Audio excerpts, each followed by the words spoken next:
Alright YouTube, we're doing work on the MTD now. It's 8 horsepower, 26 inch, 2-stage. It's got 6-speed, not counting reverse. Okay, 1, 2, 3, 4, 5, 6, and then 2 in reverse. So you can go slow or fast in reverse. I already got the carburetor off and the housing. Carburetor sitting right there. If you guys didn't see the first video, this is one of those situations where it's 10 years new. The customer's dad bought it, and it just sat in his garage. He said he probably used it 2 or 3 times. It probably has less than a couple of hours on it. So, just one of those cases where it's like 10 years new. Pulling the carburetor apart here. It's not too bad. I'll clean that up with a little steel wool. That one's bad. There's a hole there.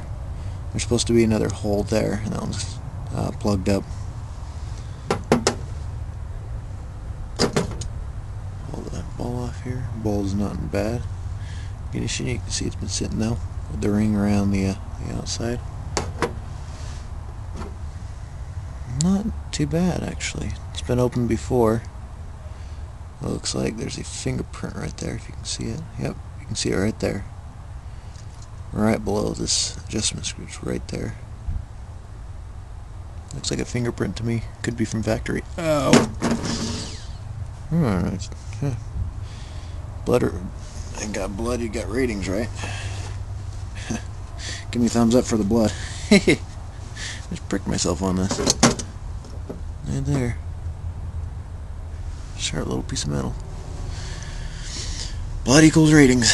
Anyways, I'm just gonna spray that out. I'll show you how to clean these jets really well.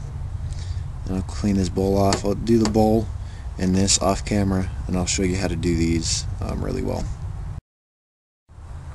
Alrighty, so first thing we're gonna do. This is a fully adjustable carburetor, so it's got the pin on the bottom, or the jet on the bottom, adjustable jet. It's got one here. If you're worried about getting the mixture correct again, you don't have to pull this one out, but I do anyways. You have to, it's like one's for idle and one is for full throttle, and they kind of both work off each other, so kind of an interesting ordeal to get them perfect. Sometimes it's super easy and sometimes it's exactly the opposite. Alright, wait a second. There we go. As you can see, that one's very rusted. It's got a little bit of rust on it, which is not a good thing. I'm going to take a little bit of steel wool. Pull it on there.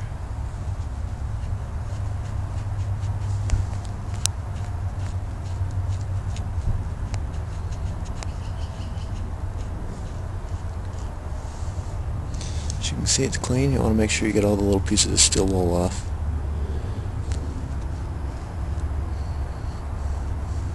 There we go.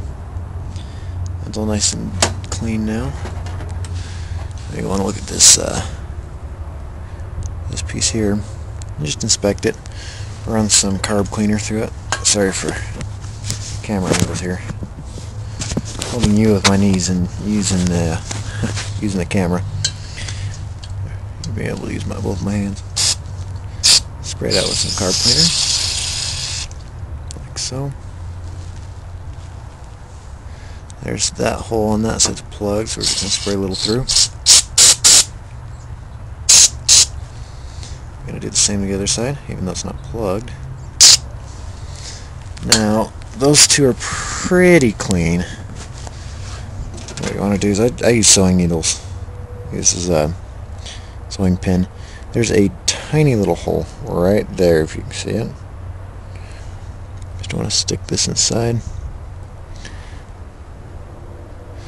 These pins are usually the exact diameter. Just run it through there a few times, make sure it's totally cleaned out.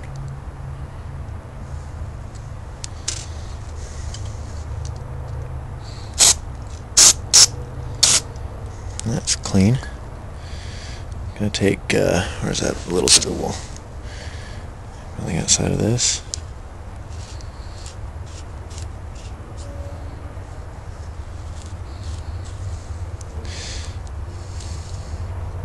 Can also go like this.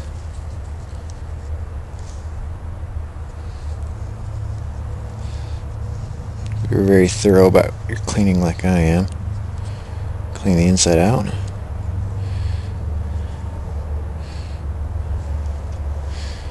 Make sure you don't lose any of these pieces. Go ahead and reassemble it now. Do not screw this in all the way, just enough to where it's in. You know it's not going to fall out. So that's clean now. Both holes are very clean. Yeah. That tiny little one right there.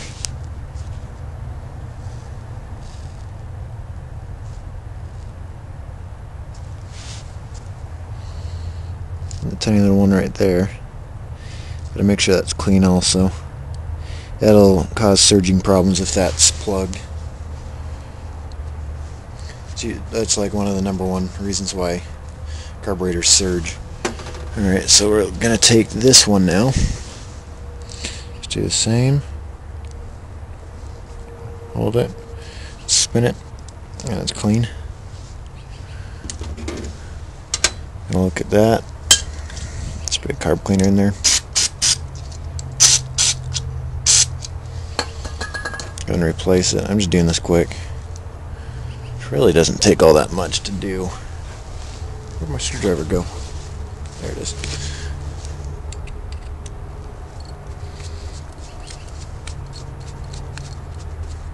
You're going to want to screw this in all the way. Just be really careful. Once you feel it snug down, like you don't want to snug it down. You want to twist it. See, until it's stopping myself. Like, it stops right there. Do not snug it down. I'm going to back off. 1, 2, 3. So that would be 1 full turn and half a turn of the screw. So 1, 2. That's too much. You know, let's see. You got your screw like this. See, this is the flathead right here. That's 1. That's 2. And that's 3. That's 1 full and 1 half. That's usually just the best place to set it, because then you can it will run on those settings, whether it be a weed eater or lawnmower. It'll usually run on those settings, but it just won't run the greatest. That's when you tune it.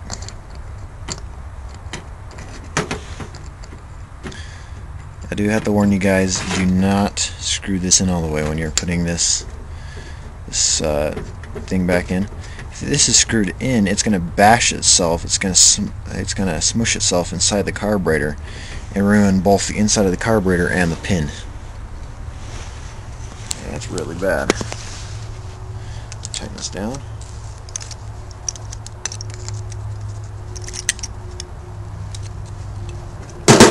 Alright. That carburetor is finished. Doesn't matter to me what the outside looks like as long as the inside is clean and I know it. That's all that matters. Alright, I'm going to reassemble this onto the snowblower and we'll start it up for you guys. First start on a clean carb. Alrighty, so it's all back on. I've got my screwdriver right here for adjustments. Just going to change the head out on it real quick. Make it the smaller side. Anyways, so we cleaned the carburetor out. Got all the fuel line and the primer line back on. The primer line's right here. Everything's set up. It's got no fuel in it right now. Fuel shutoff is right here. I'm going to turn it on. Get fuel into the carburetor. I got fuel coming in now. rags over here.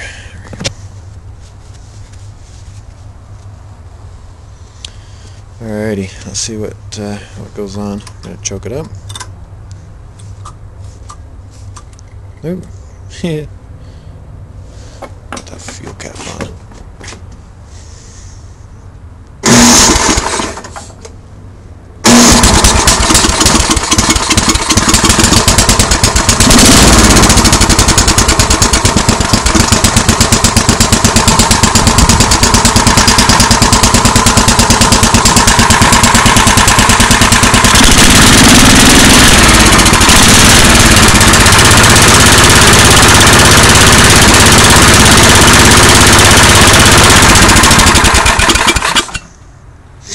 What I was doing there while it was idling, I was turning this in. Let me move this down a little bit. I was turning this adjustment screw on the bottom in until it shut off. It'll start up again. Little choke.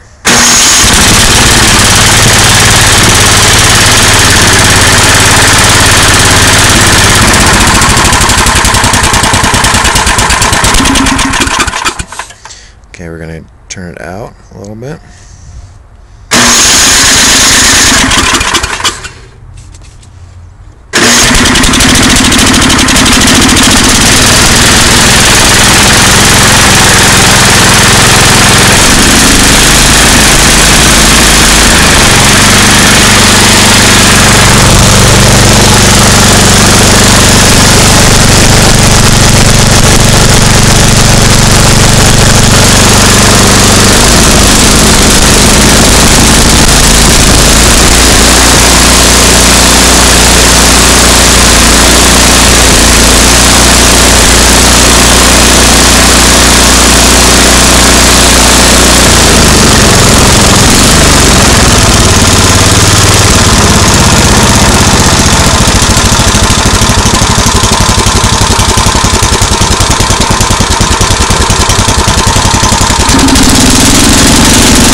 Alright, it sounded pretty good now.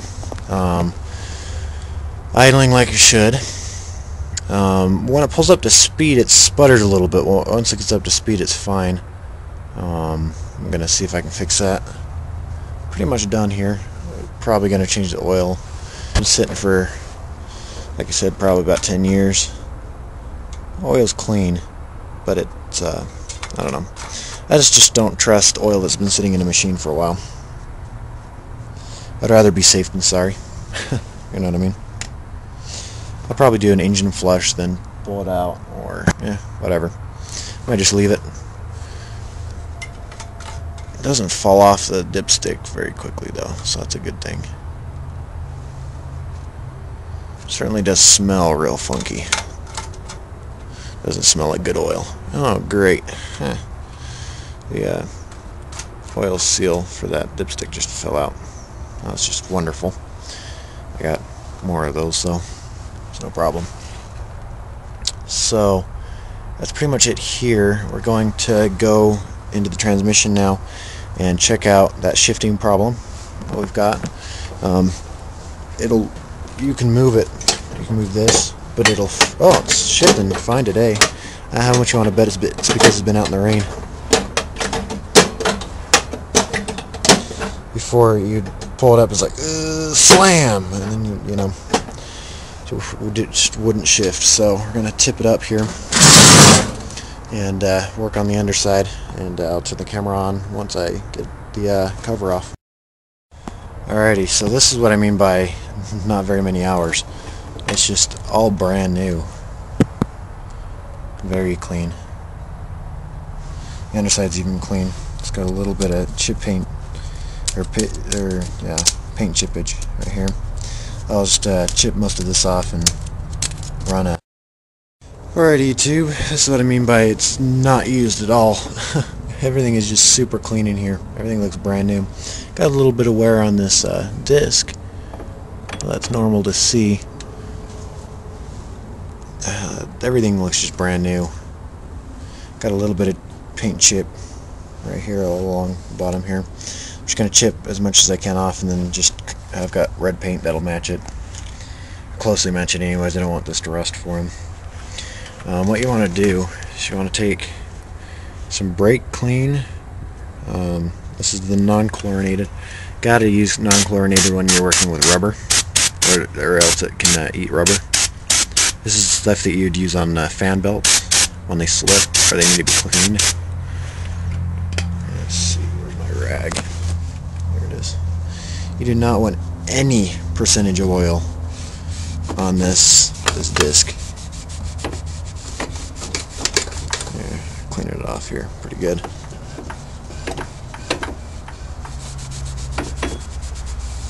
There you go.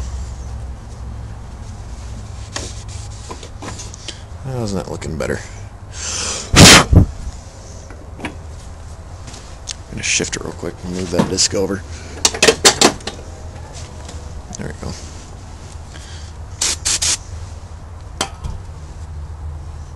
There we go.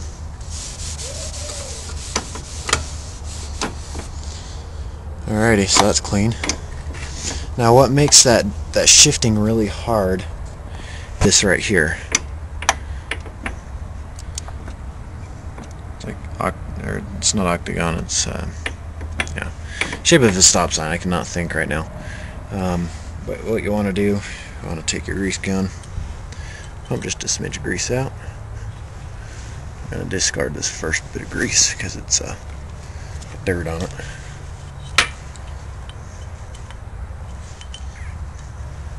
Alrighty, there's some grease. I'm just a swipe there. Whoop, whoop, whoop, whoop. Swipe there. Swipe there. And wipe the rest under your gear right there.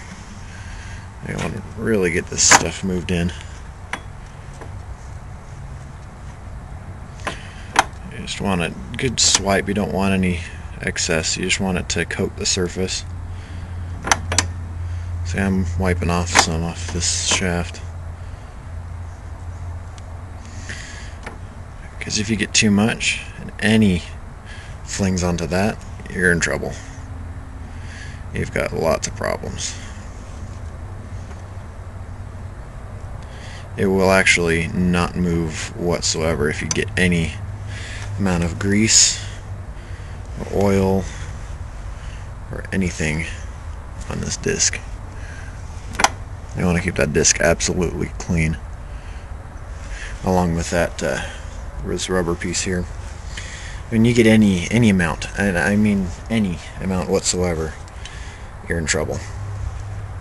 Let me take a little more grease here. Dab a little there. Oop. Move it up the line. Another dab there. Up the line. Another dab there. See, that's a little too much. I'm going to scrape some of this off here. I want just enough to lube stuff up. Not enough to make funny noises like the noise. That's bad, because that's the sound of grease flying. This is really sticky grease.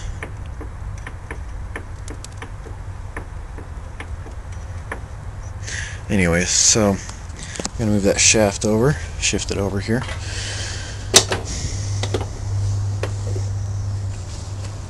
See, it's shifted really nicely.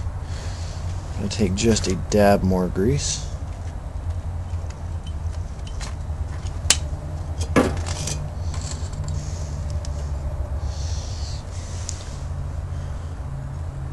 Oop, that was a little much.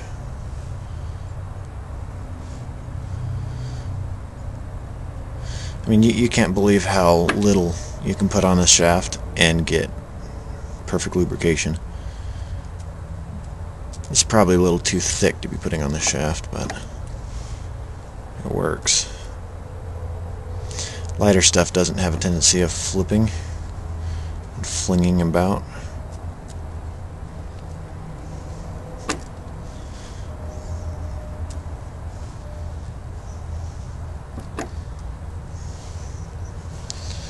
Alrighty, so that's just about perfect. I'm going to wipe most of this grease off here. This is too thick a grease to be on this gear.